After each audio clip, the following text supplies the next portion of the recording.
तर नमस्कार मित्रांनो, मी संस्कारला स्वागत करतो तुमचं आपल्या आणखीन एका नवीन व्लॉगमध्ये. तर मित्रांनो, आजचा व्लॉग हॉलमधून शूट होतोय आणि हॉलमध्ये शूट करण्याचं कारण त्यामागचं एकच आहे की आज आपल्याला आपल्या फिश टँकचा मेंटेनन्स करायचा आहे पूर्ण.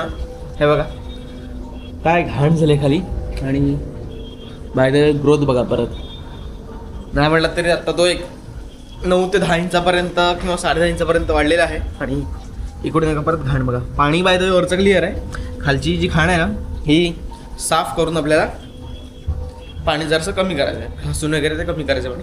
आणि हा बघू शकता तुम्ही, ह्याच्यात तर मरणाची घाण आहे कारण की ह्याच्यातलं सगळंच पाणी चेंज करायला लागेल, ह्याला बाहेर काढायला लागेल.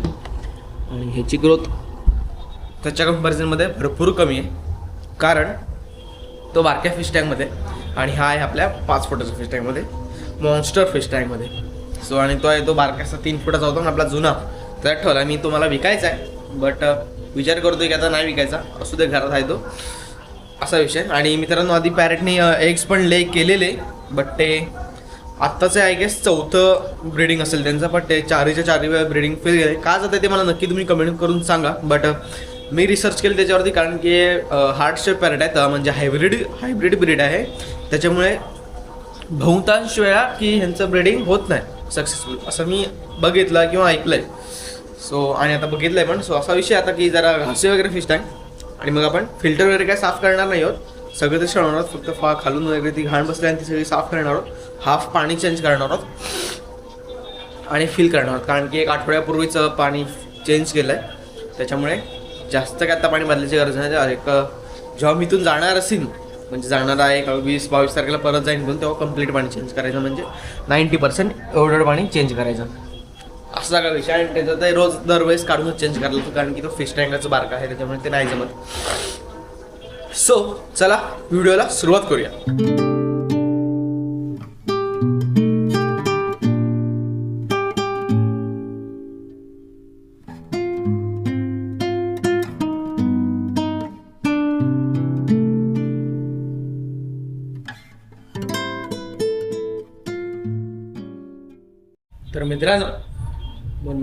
तर मित्रांनो मी आता पूर्ण क्लीन केलं आहे घासून आणि आता त्याचा लुक बघावा येतो कसा मस्त होतं. पाणी हे सगळं जे आहे ना ते घाण आहे, ही सगळी मी विचार करतो ही सगळी घाण आहे ना ही खाली एकदा बसली ना अशी की मग ती आपल्याला पाईपाने उचलायला जरा सोपी जाईल, म्हणून एक 5 ते 10 मिनटं वेट करणार होतो आपण. त्याच्यानंतर आपण ती घाण काढायला सुरुवात करू.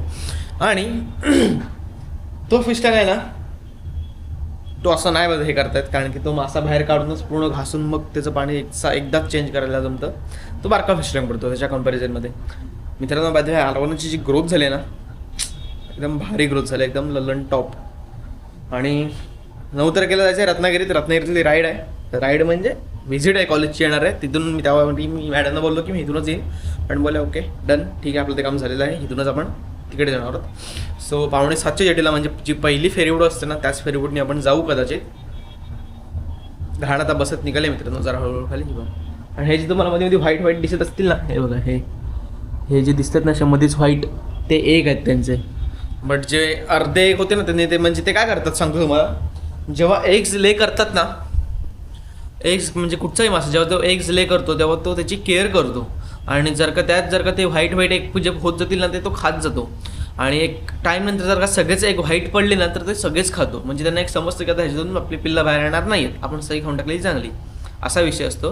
आणि जर का 1-2 व्हाईट असतील ना पडलेली तर त्यातली तो खातो. म्हणजे का तर बाकीच्या अंड्यांवरती पण फंगस चढायला नको म्हणून, असा विषय. म्हणजे ते जराशी रिसर्च केली आहे मी. त्याच्या आधी मी गुरामीचं पण ब्रीडिंग केलेलं. स्वतःचे अजून मासे आणायचे आहेत मला, 2 ऑस्कर आणायचे आहेत, 1 शक्कर आणायचं आहे आणि 1 शार्क वगैरे असा आणायचा विचार आहे. सो रत्नागिरीत गेलो ना की आपण ते काम करू. आणि अजून एक विषय असा की आपल्या बाईकमधून जो घरघर आवाज येत होता त्याचं आपण आता सोल्युशन शोधलेलं आहे. ते मी तुम्हाला नेक्स्ट पार्टमध्ये दाखवेन, म्हणजे ते आजच करणार आहे का, बट तो ब्लॉग दुसरा असेल, बाईकचा दुसरा आणि मेंटेनन्सचा दुसरा, असे 2 ब्लॉग आपले पडतील. सो इथपर्यंत जर का ब्लॉग बघितलं तर आपल्या चॅनलला सबस्क्राईब करून ठेवा आणि लाईक आणि शेअर करायला पण विसरू नका. सो आज जरा ती घाण बसली खाली, पाय आणू आपला आणि सुरुवात करू.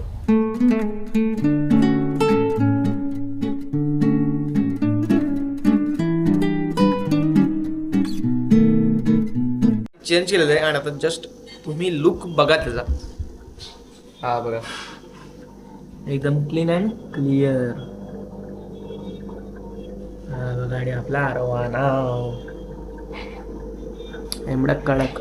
इकडून पण दाखवतो बरं हा बघा एकदम. आणि आता हे जरासं दुधा पाणी आहे ना, हे 2 ते 3 दिवसात पाणी क्लिअर होऊन जाईल. आणि आता त्या फिश टँकमधलं आपल्याला पाणी बदलायचं आहे. सो त्या फिश टँकमधला मी तुम्हाला व्हिडिओ दाखवणार नाही आहे, बट हा एकदम क्लिअर झाला आहे. पंप संप अजून चालू केलेला नाही आहे, तो नंतर चालू करेल. आणि आपल्याला MT-15चा पार्टचा व्हील खोलून तो आवाज पण मी तुम्हाला दाखवीन. सो भेटूयात त्या ब्लॉगमध्ये. तोपर्यंत आपण ह्या ब्लॉगचा इथेच एंड करूया. आणि तो ब्लॉग पण मी आजच सुरू करणार, थोड्या वेळात सुरू करीन, दुपारनंतर आय गेस मी जाऊ वरती. सो करूयात ह्या ब्लॉगचा इथेच एंड. तुम्हाला ब्लॉग कसा वाटला मला नक्की कमेंटमध्ये सांगा. आणि असेच नवीन नवीन व्लॉग बघण्यासाठी आपल्या चॅनलला सबस्क्राईब करून ठेवा. Bye bye.